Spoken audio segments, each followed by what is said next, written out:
Day one of Megacon starting right now, and I'm glad you can make it. I'm your humble host, Mr.PopCult, and today is day one of Megacon Orlando 2021. I'm gonna be taking you guys with me on a journey to the biggest convention in Southeast United States, Megacon 2021 Orlando, Florida. I'm gonna try to get as much of the experience on video for you guys who couldn't make it so you can see what the experience is like. I'm also gonna try to enjoy the moment and live in it because it is actually my first convention. The costume you are seeing now was made compliments of Mr.PopCult. Big shout out for the Hail Mary. I wanted to be as prepared as possible, but I also didn't want to spoil too much for myself, so I looked at a few of the retailers, that way I have an idea of where to go when I get there. But all the parking, the ticketing, all of that, we're just gonna wing it because I want to get my full first con experience. So without further ado, let's get into it. So parking was $10, and we got to park actually right in front of the convention center, so that was pretty cool. This is the entrance into the West Concourse. So this parking lot is on the west side, and it's the only parking lot on site. There was 2 overflow garages if you weren't able to get in this one. So guys, right now it is 8:55. Megacon doesn't actually open until 10, but we got here at about 8 for parking and everything. By the time we got through, we got our badges. It's about 8:55 right now. We waited in the line for maybe 10 minutes. By the time we got out of the car, made sure our costumes were all right. It took us about 20 minutes. So we were not waiting in line for long. And by the time we got in, got our badges, it was a very fast process. So we're gonna try the same game plan tomorrow to see how it goes, see if we can get in line as early and as fast and right to the front as we did today. And just so everyone's aware, vaccinated or unvaccinated masks are mandatory, which not a problem for me because it kind of goes with my cosplay. Now it's 9 o'clock and we are pretty much first in line to get in when it opens at 10. So all of this is line space and we're pretty much at the very front. A reminder that masks are mandatory at Megacon Orlando 2021. Your mask.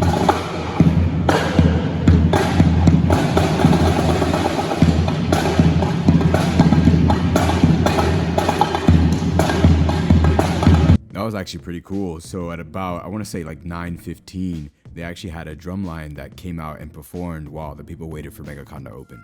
So just to kind of elaborate a little bit more about how the entry process worked, we got there at 8 and it took us a little bit in the line to actually pay for the ticket to park, about maybe 5 minutes, 10 minutes, and then another 10 minutes to get all of our costumes together. So by the time we actually walked up to the doors, it was about 8:20. Now they weren't letting people into the building until about 8:30, so we only waited outside for approximately 10 minutes. The first line that we came through was actually a bag check line, which we didn't have any bags, so thankfully we didn't have to go through that one. And there's also a line to check weapons, so they check them to make sure that they are basically safe to be inside the con.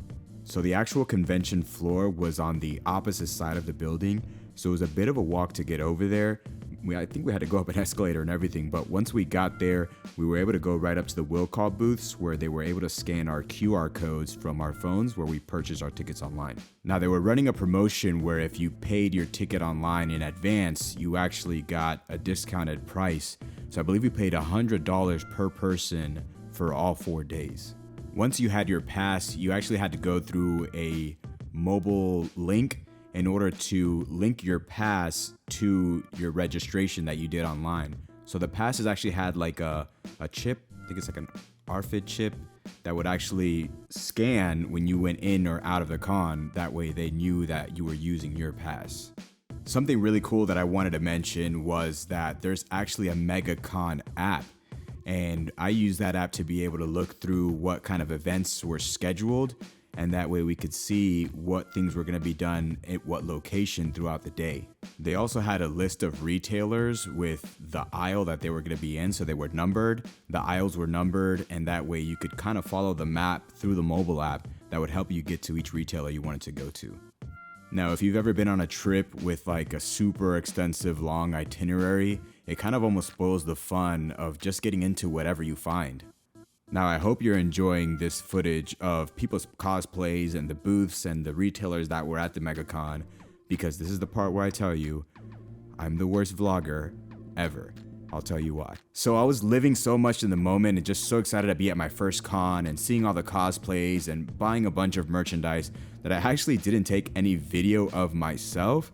So everything you're seeing here and from here on forward is actually video courtesy of Mrs.PopCult. She took some really good footage so that you could see what was going on inside, and that's why I'm doing a voiceover. Also, with this voiceover, I'm able to explain things to you where you guys can actually hear me, because I'm not gonna lie, it was pretty loud in there. In a good way, you know, just people having fun, but it wouldn't have been good sound quality. Anyways, back to the con. So the first day, we actually took that day to just go to all the stores. I'm actually a collector of action figures, so I took my time in a lot of the booths collecting, especially the Star Wars Black Series figures.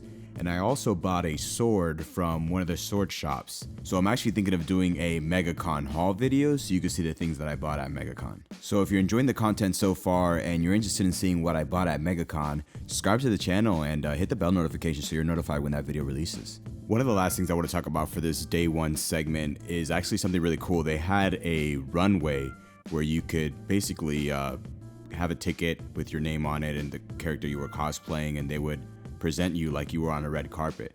Unfortunately, I wasn't able to get close enough to the front to get good footage, but I thought it was super cool that people were able to display, you know, cosplays that they worked really hard on. So with that being said, let's move on to day two. Megacon Orlando 2021, day 2. We would be honored if you would join us. So yesterday I was pleasantly surprised because I believe the con started at 10, but we were actually able to get in at 9:30. So quick backstory on that, we actually bought 4-day passes. But because of circumstances at work, we were actually only able to go yesterday and today being the last day. But I believe the 4-day pass comes with premium access, so maybe early access. There were 2 lines. The one that I showed you guys we were in actually never really got much longer. The other side got way longer, and I'm assuming those are the people who bought single day tickets. So once 9:30 hit, we were able to go in, and I believe at 10, they opened the gates for everyone else. I was actually pleasantly surprised that the crowd in there was not as packed as I thought it was gonna be. Although there were plenty of people there enjoying the con, cosplaying. I mean, there was so many things going on. The crowd wasn't really that like jam-packed into any one specific area, so you felt like you could move freely through there. So today we're gonna do a bit of an experiment. It's about 9:30 now, and we're actually gonna go head over now to see how the parking is, and also to see how the line is gonna be compared to yesterday. So do you guys remember when I said this?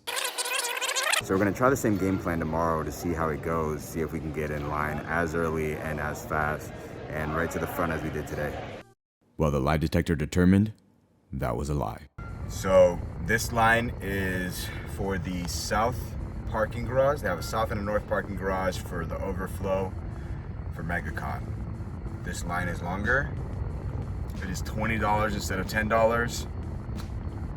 And I think we played ourselves. But it's for content, it's for you guys, it's for the people. All around me are familiar faces. All right, so once we told them it was for Megacon, it was actually $10. So I lied. They were like, okay, well then just $10. So now we're actually trying to find a parking space, and then I think we'll be boarding a shuttle, a free shuttle, that'll take us to the West Concourse. All right, PopCult fam, day 2. So there were about 4 or 5 shuttles that were cycling through the parking lot, picking people up about every 5 minutes, so there was not a long wait there at all. It actually dropped us off on the south side of the building, where this time we went through the weapons check line since we brought lightsabers for our Jedi cosplays. It was a short walk over to the main floor again, where we were able to enter by scanning our badges. Since we dressed in our Star Wars cosplay, we actually spent most of our day in almost this like Star Wars themed land. It was really cool. There were photo ops with Vader, Boba Fett, a couple of guards, and they had like some statues there that were themed after characters from the movie. We saw some amazing cosplays. There were plenty of Mandos, but it's really impressive to see how much effort people put into their cosplays and to make them unique. So Sunday for us was more of like a sightseeing day. We didn't want to spend all our time at the retailers like we did the day before, just spending money. We actually wanted to go around and see other things that we hadn't seen the day before. For example, we went to one of the theaters to see a show about weaponry that is used on stage, like in carnivals. Check it out. A lot of you are going to recognize a little bit more. The cutlass that I'm holding here has had some slight modifications made by me, but this is produced by Cold Steel. It's a brand that a lot of you are probably going to be familiar with. This is pretty standard. It's a relatively inexpensive weapon, sits around $100 to $120 at full. So, when you break these off, you get those nice little sparks. Whew, that's as Vader would say, impressive, most impressive. Speaking of impressive, I actually want to give this special shout out clip to Jeff Wortham. We actually walked by his artwork booth and we absolutely fell in love. So he does like Asian style inspired drawings of Star Wars characters. Guys, we bought 6 portraits from him and he actually hand signs and stamps them with, I guess it's this kanji that he created for his name. And it was super cool. We definitely had to get a couple of them so that we can hang them up in our apartment.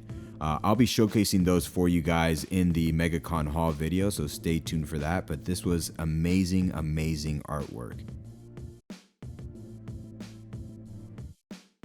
So I'm gonna leave you guys off with this cute video of all these droids leaving like their little droid depot and a quick sign off. Guys, if you couldn't make it to Megacon Orlando 2021, please try to make it to Megacon 2022. I believe the dates are May 19th through the 22nd. It is an experience that I definitely loved and I'm looking forward to do again. If you enjoyed this content, please subscribe to our channel, become a part of our pop cult community. And if you can guess which movie that Vader reference came from, comment down below and I'll pin you in the comments section. Feel free to hit that like button and turn on your bell notifications so you're notified when future Mr.PopCult videos release. It's a free way to show you care. See you soon, Pop Cult crew.